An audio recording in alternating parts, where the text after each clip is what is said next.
An empty tank is in the form of an inverted frostomography cone having radii of 1 and 1.5 at the bottom and top respectively. It has a height of 2 meters. Water is allowed to flow into it at a constant rate of 30 meters per minute.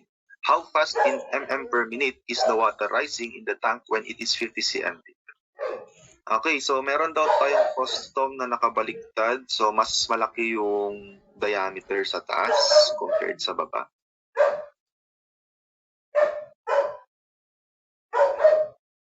Ali parang babalik tayo sa may solid geometry.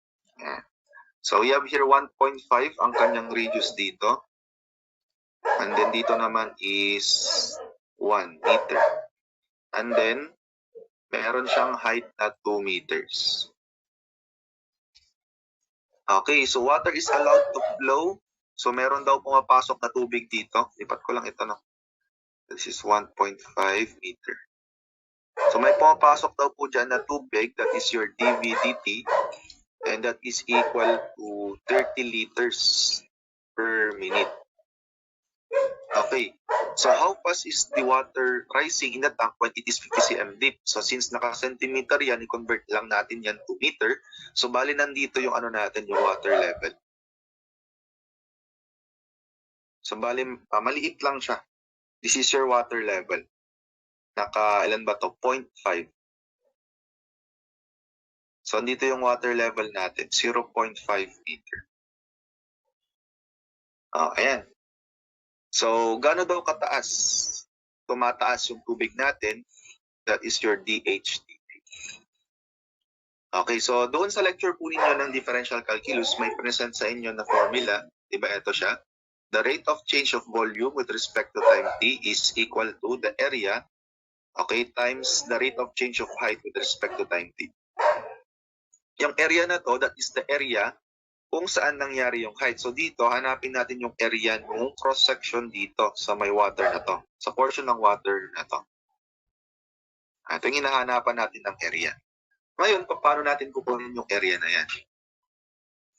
Okay, again, dun sa DC ninyo, sa lecture ninyo, may tinuro po sa inyong Caltech, which is your mode 3.3. So sa mode 3.3, we need at least 3 points. But dito, dadalawa lang kasi yung point natin, eto, bale yung taas, tsaka yung baba, kailangan pa natin ng isang point. So bale, ang gagawin natin, extend lang natin yung ating cone. Kaya alisin ko muna yon. Extend lang natin yung ating cone. Andito ngayon yung third point natin dun sa may vertex. And then, consider natin ito as our origin. This is our origin. Nasa 0, 0. Okay. Ngayon, how do we use your mode 3.3? Di ba dun sa mode 3.3 natin, merong x at saka y dyan. Sabi natin yung x, this is your height. And then yung y, ito yung area. Okay.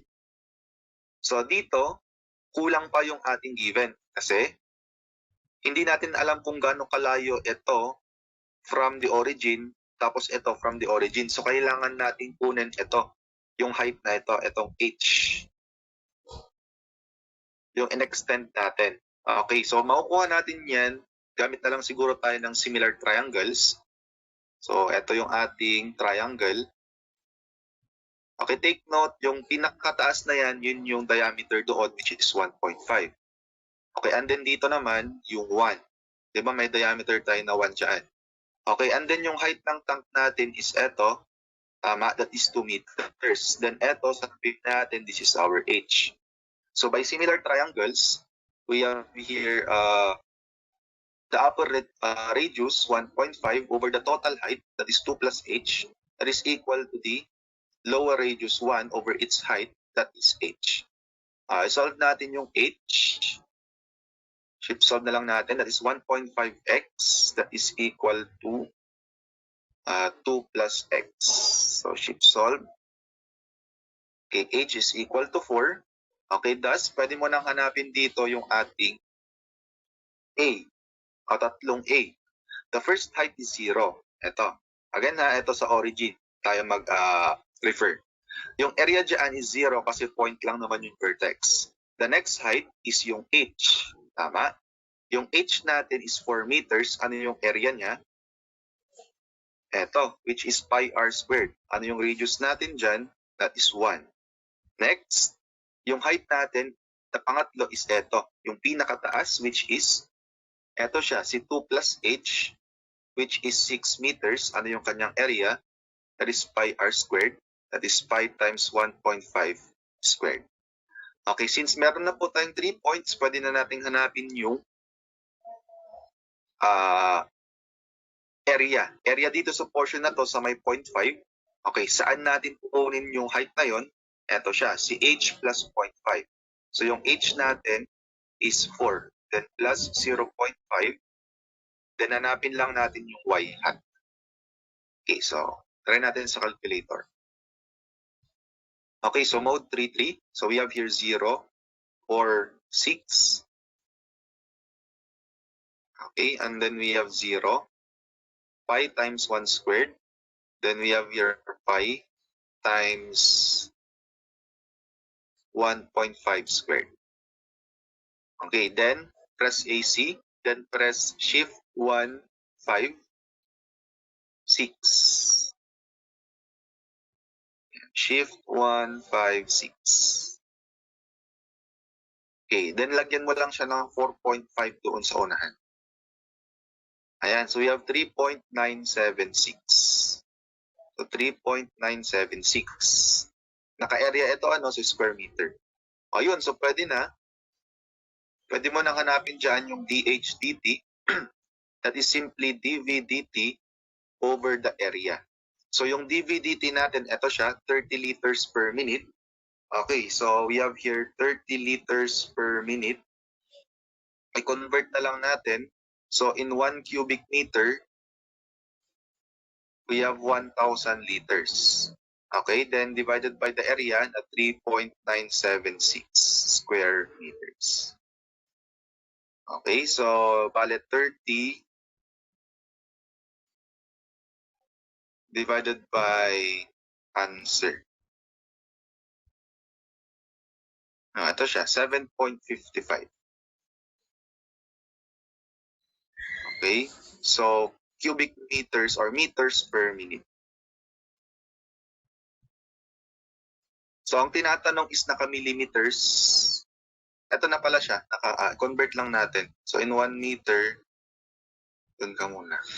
In 1 meter, we have 1,000 millimeters. So parang magka-cancel lang din naman yung 1,000.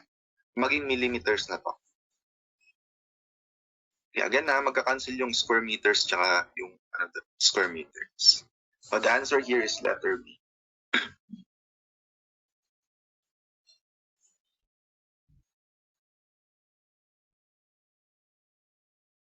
Okay, next. Number 13.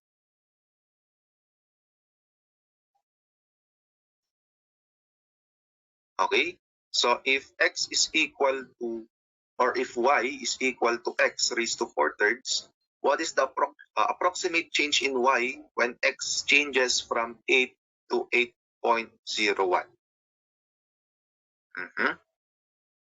So parang gagawin lang natin dito is hanapin yung change in y, so dy, by deriving this.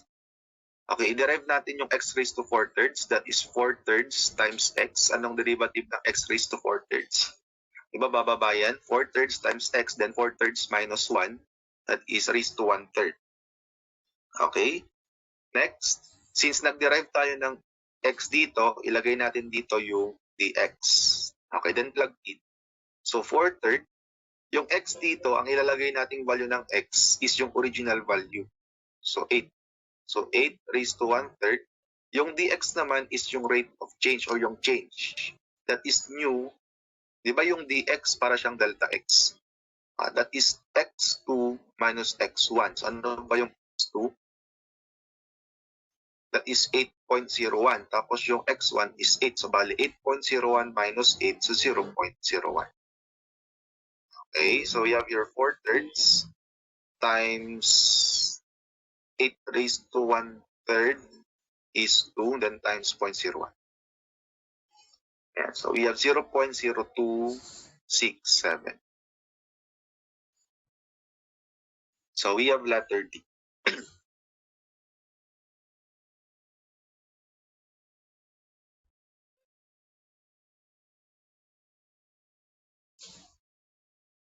Okay? Next number po tayo. Number 14. At what point does the curve x cubed minus 3x minus 3y is equal to 0 has a slope of 3? Okay. So, first method natin dito, since nagbigay siya dito ng choices, okay, pag nagbigay tayo ng isang point doon sa isang curve, automatic magpapass through yan. So, first method is by DF passing through. Tignan natin sa choices kung sino yung mga magpapass through. So, ang gawin lang natin is input lang natin tong equation sa calculator. So, x cubed minus 3x minus 3y. Then, just press calc. Ang papalabasin natin dito is 0. Okay, let's try letter A. X equals 0 and y equals 0. Okay, yes, nag-pass through. Letter B, calc natin, x equals 2. Input ko lang dyan 2 equals, then 2/3 equals. Pass through din. Letter C, calc natin 3 and 2. Okay, hindi siya nag-pass through, so pwede mo nang eliminate. Kung ito yung sagot mo, mali ka na. Next, calc natin, ngayon, 3 and 6. Okay, yes, nag-pass through din. So, bale, through elimination, makapagtanggal tayo ng isa. At least the chance will be 33%. Okay. So, since nag-pass through yung tatlo, no choice tayo but to use long method. Okay? So, ito nag-satisfy si A, B, and D. So, using your long method, okay, so x cubed minus 3x minus 3y, i-derive natin to implicitly. So, derivative ng x cubed is 3x squared. Derivative ng 3x is 3. Ano ang derivative ng 3y? That is 3 din. Pero since nag-derive tayo ng y prime. That is equal to 0. So, alisin lang natin lahat ng 3 by dividing both sides to 3. So, x squared minus 3 minus 3y prime is equal to 0. Let's isolate. So, 3y prime is equal to x cubed minus 3. Okay, then, nag-divide na pala tayo ng 3. So, mawawala na itong mga. So, x squared minus 1 minus y prime. Okay, so y prime, that is equal to x squared plus 1. Diba? Or minus 1. O, ayan. So, since nagbigay siya ng slope na 3, that is your y prime. So, substitute lang natin dito. 3 is equal to x squared minus 1. So, x squared is equal to 4. So, anong square root ng 4? Plus or minus 2. Therefore, the ordered pair dapat positive 2. Okay, and then yung value ng y, and then negative 2 at saka yung value ng y dyan. Pero sa choices natin, eto lang yung nag-satisfy. Siya lang yung may 2. Kung meron pang negative 2 dyan sa choices, hanapin mo yung value ng y dito. Pero since iisa lang naman yung nagpakita, yun yung piliin natin. So only letter B satisfies the condition. Okay, next number 15. Differentiate the quantity x squared plus 1 squared times the quantity x plus 1 squared. So ito parang mahaba yata ito pag imamano-mano natin. So i-calculator technique na lang natin. So sa calculator, i-derive natin ito si x squared plus 1 squared times x plus 1 squared with respect to x. Then the value of x, ano yung tinuro sa inyo? Sige, yung 0.69 na lang. What is the value? So, derivative ng quantity x squared plus 1 squared times alpha x plus 1 squared. X is 0.69. Ayan. So, ito yung papalabasin natin 19.004. Okay, sa choices naman, ika-calc lang natin. So, calc yung mga choices. Papalabasin ito. So, try natin sa letter A. So letter A is 2 times alpha x squared plus 1 times alpha x plus 1 times 3x squared plus 2x plus 1. Cut? 0.69. Oh, yun na siya agad. Ba? Okay, yes. Letter A yung sagot.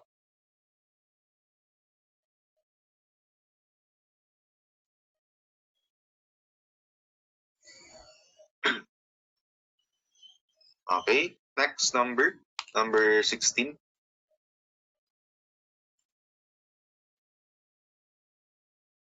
So what is the limit of 3x squared minus 2x plus 4 all over 3 minus 2x cubed as x approaches infinity? Okay, dito gagamit tayo ng L'Hopital's rule pero pwede siyang by inspection. Kapag yung limit natin approaches infinity, inspect nyo lang yung expression dito. Okay, dun sa numerator, ano yung pinakamataas na exponent? Iba cube. Dun sa denominator, ano ang pinakamataas na exponent? Cube 10. Ibig sabihin, kapag kaparehas sila ng highest exponent sa numerator and denominator, pwede mo agad kunin dyan yung coefficient nila. So, anong coefficient ng naka-cube dito? 3 over, ano yung coefficient ng naka-cube sa baba? Negative 2. Eto ngayon yung magiging limit natin. So, negative 3 times. Ay, magagamit mo lang yan kapag ka ang limit ay infinity. Pero pag, for example, ang limit natin ay 1, 2, mga ganyan, gagamit na tayo ng L'Hopital's rule, yung hospital's rule natin from your lecture. Okay, next, number 17.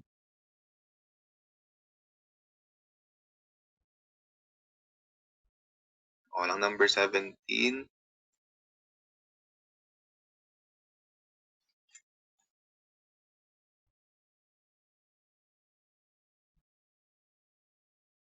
Okay, number 17. So an iron bar 30 meters long is bent to form a closed plane area. What is the largest area possible? Okay. So dito sa number 17, wala get kung anong type. Okay? Or kung anumang tawag na ito. Solid. Solid ba? A plane area ang ma-form natin. Basta ang sabi niya, closed plane area. So magta-trial and error na lang tayo. Okay. So una, pagka quadrilateral, ano yung maximum area na mag-form pag quadrilateral? Maximum area, di ba area ng square? Kapag ka triangle, ano yung maximum area ng triangle? Di ba sabi natin equilateral? Okay, ano pa yung mga closed? 3, 4, 5. Pentagon, ano, regular pentagon. Next, hexagon. Pero paano naman kapag ka circle? Di ba pwede rin? Area ng circle, maximum. Kaya try natin sa tatlong to kung may magsasatisfy. Una is square, so x squared. Equilateral triangle is square root of 3 over 4 x squared. Then circle is pi r squared. Sabi niya dito, yung iron bar natin is 30 meters long. So parang meron tayong rod dyan na 30 meters long. Then ibebend natin. Una, sa square. Okay, paano ko kukunin yung side ng square? Okay, yung 30 dito, this is your perimeter kasi kaya yung total length natin. Parang dun sa may plane and solid geometry natin. Okay, so para mahanap natin yung side ng square, yung perimeter, i-divide lang natin sa 4. O, yan na yung ating side. So 30 over 4, then find the area. That is 56.25. Wala sa choices. Next, equilateral triangle. Okay, paano natin hanapin yung side ng equilateral triangle? Again, yung perimeter, i-divide lang natin sa 3 kasi equal yung sides niya. Okay, so we have here 30 over 3, so 10 squared times the square root of 3 over 4, 43.3. Okay, wala din. So kung titignan natin, ito, mas malaki ito, si 56.25 compared sa 43.3. So baka pentagon yung sagot. Tama? Pero try muna natin si circle. So pi r squared. Take note, yung iron bar natin na ganito kahaba, pwede natin siyang gawin as pabilog. So itong 30 meters na yan, yung perimeter dito magiging circumference ng circle. So yung circumference natin is equal to 30. Anong formula ng circumference? That is 2 pi r. So dito pa lang, pwede mo nang hanapin yung radius. That is equal to 30 over 2 pi. So 4.77. So check natin using the area. So pi times 4.77 squared. Then times pi. Okay, so we have 71.62 square meters. Sir, yan na ba yung sagot? Yes. Bakit? Kung papansinin mo yung choices, naka-jumble lang yung A at saka D, tsaka yung B at saka C. Okay? Ang tinatanong dyan is maximum. So hindi na pwedeng ang sagot dyan ay B at saka C kasi nga sobrang taas na nung 71. Okay? So ang tamang sagot dyan is letter A. Okay? Hindi na pwedeng pentagon yung sagot dyan or any other polygons. Yan. Okay, next. Number 18.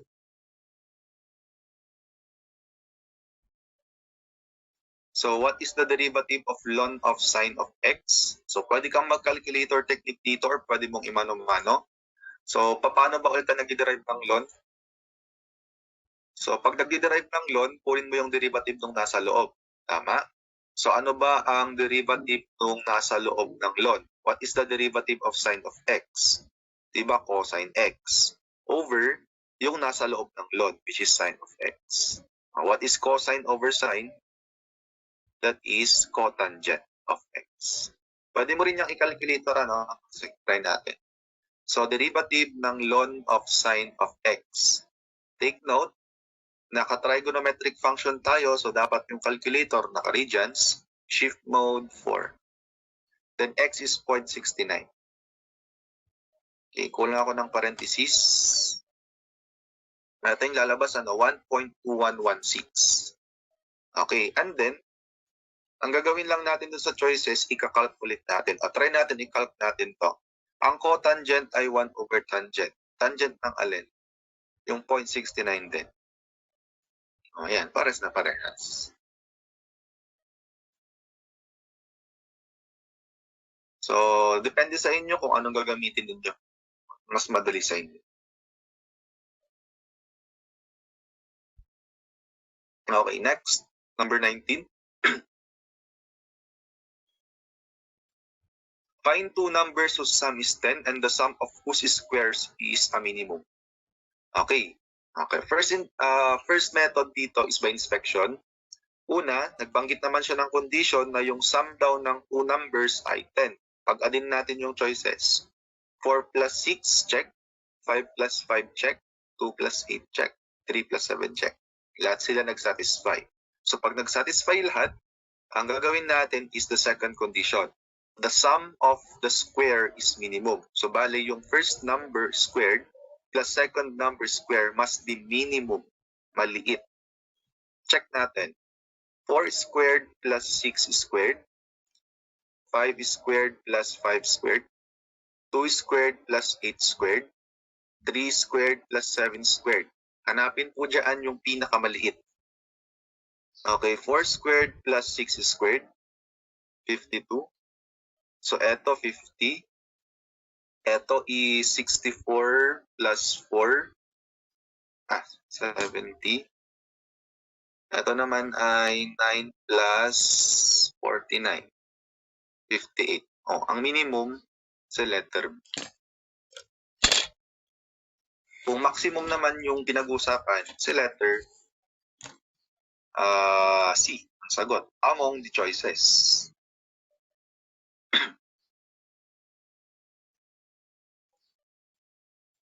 Okay, next number 20.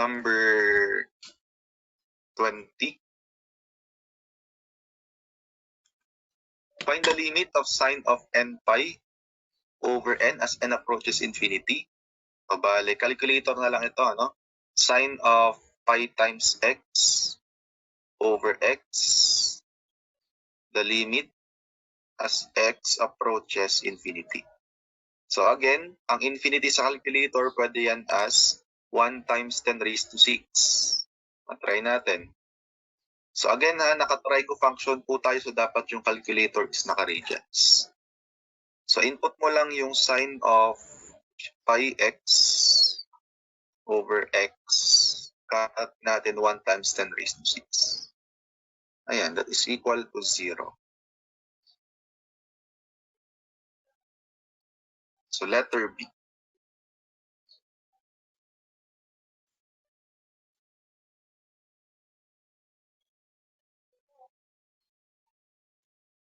The next number 21. Find the point of inflection for the curve y is equal to 3x raised to the fourth power minus x or 8x cubed plus 6x squared. Okay, so y is equal to 3x raised to the fourth power minus 8x cubed plus 6x squared. Ang tinatanong dito is the point of inflection. The point of inflection happens when the second derivative is equal to 0. So kailangan nating i-derive muna yung ating equation. First derivative, the derivative ng 3x raised to 4 is 12x cubed. Derivative ng 8x cubed is 24x squared. Derivative ng 6x squared is 12x. Next, second derivative. Derivative ng 12x cubed is 36x squared. Derivative ng 24x squared is 48x. And derivative ng 12x is 12. Equate lang natin to 0. Okay, equate to 0 and simplifying the value of x, since quadratic equation yan, use mode 5-3 sa calculator. So mode 5-3. So 36, negative 48, and then 12. So x is 1 or 1/3. So pwedeng 1, pwede ring 1/3. So sa choices, it's either letter A or letter C. So titignan natin dyan yung ordered pair by plugging in yung value ng x na nakuha natin dun sa original equation. Okay, gawin mo lang dyan, hanapin natin yung value ng y if x is equal to 1, tsaka yung value ng y if x is equal to 1/3. Okay, gawin mo lang sa calculator, balik ka sa mode 1, input mo lang ito, 3x raised to 4, okay, then minus 8x cubed plus 6x squared. Calc natin 1. So 1 yung lumabas. Then calc natin 1/3. So 11 over 27. So yung letter A, 1/1, tama. Yung letter C, 1/3, 11 over 27, so mali. So the answer here is letter A.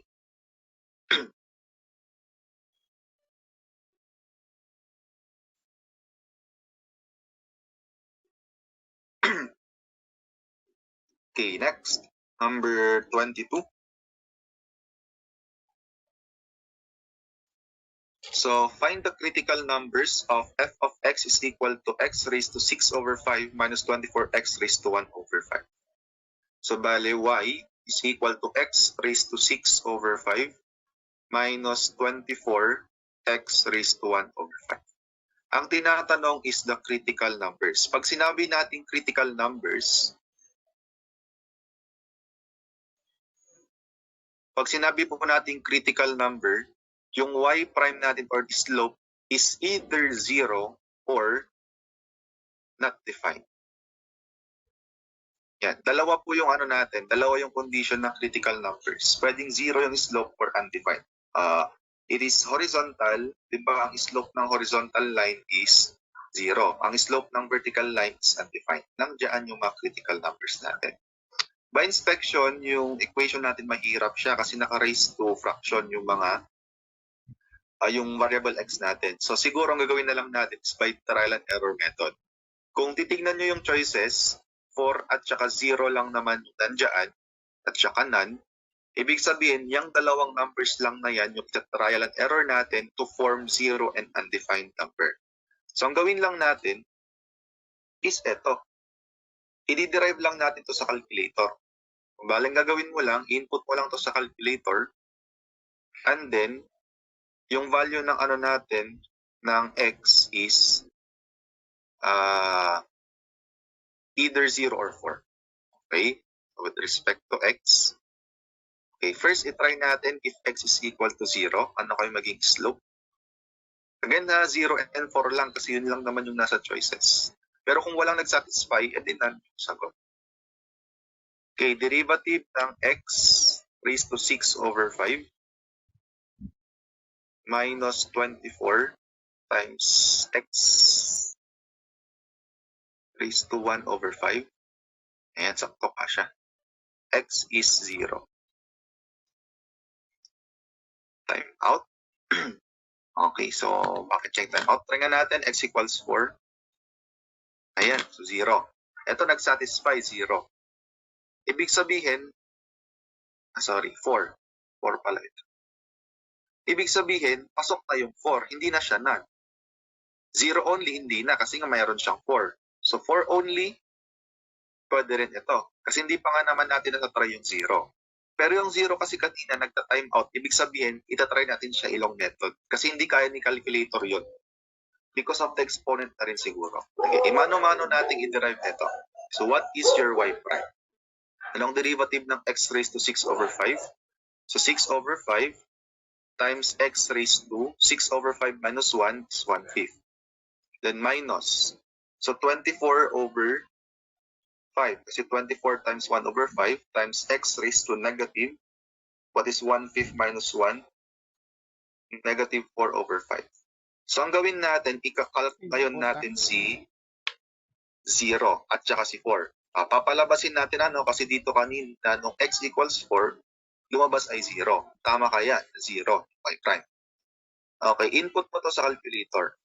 6 over 5 times x raised to 1 over 5 minus 24 over 5 times x raised to negative 4 over 5. Okay, calc. Unahin ko na si 4 ano? Prove lang natin na 0. O, tama. Then i-calc natin yung 0.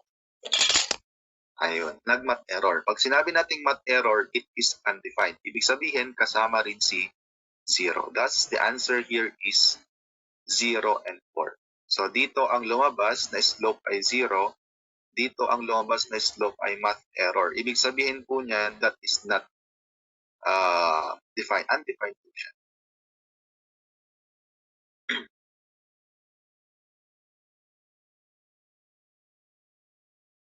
So, the answer here is letter. So, kung nagda-doubt kayo sa sagot, pwede nyo ipacheck yan sa internet. May mga calculators naman doon, solvers. Hanapin critical numbers ng equation. Okay?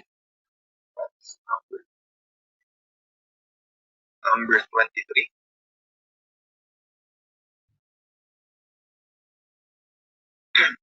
And suppose f and g are functions such that f of 2 is equal to negative 1, f prime of 2 is equal to 4, f double prime of 2 is negative 2, g of 2 is equal to negative 3, g prime of 2 is equal to negative 2, and g double prime of 2 is equal to 1.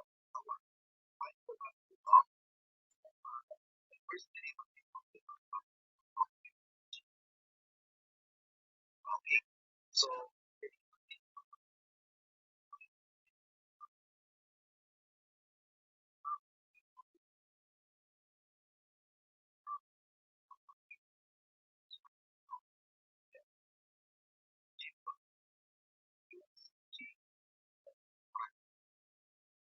okay, next one, titingnan natin kung ano ang given in terms of 2. Ibig sabihin, nandiyan na lang yung f natin dito is ito siya, so f of 2. That is negative 1. Yung g prime dito, hanapin ko lang. G prime, ito siya. That is negative 2. Plus g. So, yung g, ito, g of 2, negative 3. Then f prime of 2, ito siya, that is 4. Okay, what is the sum? We have 2 minus 12. Okay, that is equal to negative 10. Okay, so the answer here is letter B. 'Di ba gano'n lang pala siya? Ah, i-de-derive mo lang yung product ng F and G. Parang complicated kasi kung tignan.